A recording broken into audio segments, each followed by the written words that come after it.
જય શ્રી કૃષ્ણ, જય માતાજી, હર હર મહાદેવ। આજે આપણે પુરુષોત્તમ ભગવાનનો કથા વાર્તાનો પહેલો અધ્યાય સાંભળશું। સુદેખ આજનો પાઠ પુરુષોત્તમ માસની કથા વાર્તા અધ્યાય પહેલો નેમિષારણ્યમાં યજ્ઞ। નેમિષારણ્યમાં યજ્ઞ કરવાની ઈચ્છાથી ભૃગુ, અગસ્ત્ય, કપિલ, કાત્યાયન, ગૌતમ, કૌશિક, અત્રિ, ગર્ગ, જમગ્નિ ઋષિ, ભારદ્વાજ, સૌનક ઋષિ, જૈમિની ઋષિ, ઉદિલક આદિ અનેક ઋષિ મુનિઓ અને તપસ્વીઓ પોતાના શિષ્ય સમુદાય સાથે અહીં એકત્ર થયા હતા। તેઓ યજ્ઞ કરવાની તૈયારી કરી રહ્યા હતા। તે સમયે શ્રી વ્યાસજીના શિષ્ય શ્રી સૂત પુરાણી ત્યાં પોતાના શિષ્યો સાથે પધાર્યા। તેમને જોતા ત્યાં એકત્ર થયેલ બધા મુનિઓ એકદમ ઊભા થઈ તેમને વીંટળાઈ વળ્યા અને તેમની સમક્ષ કોઈ હિતકારક અને જગતનું કલ્યાણ થાય તેવી કથા સાંભળવા ઈચ્છા વ્યક્ત કરી। ઋષિમુનિઓની કથા સાંભળવાની ઈચ્છા જાણી સૂત પુરાણીએ કહ્યું, હે મુનિ શ્રેષ્ઠો, આપની આકાંક્ષા ઘણી ઉત્તમ છે। જેનાથી જગતનું કલ્યાણ થાય તેવો માર્ગ અતિ ઉત્તમ છે।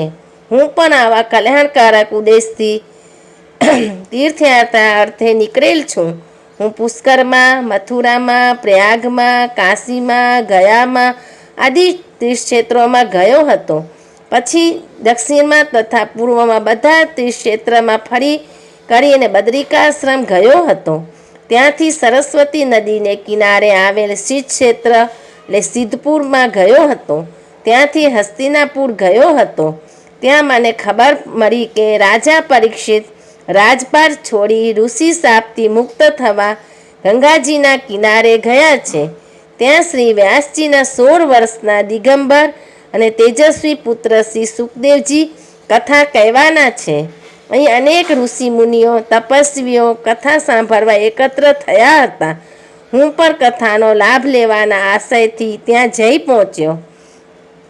એક ઊંચા આસન ઉપર શ્રી સુખદેવજી બિરાજમાન હતા। આસપાસ અનેક ઋષિ મુનિઓ અને તપસ્વીઓ સાથે રાજા પરીક્ષિત પણ બેઠા હતા।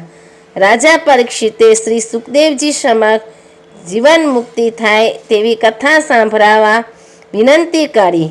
આ વિનંતીને માન આપીને શ્રી સુખદેવજીએ શ્રીમદ ભગવદ્ કથાનો આરંભ કર્યો। આ શ્રીમદ ભગવદ્ કથા 7 દિવસ ચાલેલ। 7મે દિવસે પરીક્ષિત રાજાની જીવન મુક્તિ થઈ તે મેં પ્રત્યક્ષ જોયું હતું। ત્યાં મારા સાંભળવામાં આવ્યું કે નૈમિષારણ્યમાં જગ કલ્યાણ અર્થે યજ્ઞ થઈ રહ્યો છે અને તેમાં અનેક ઋષિ મુનિઓ એકઠા થનાર છે।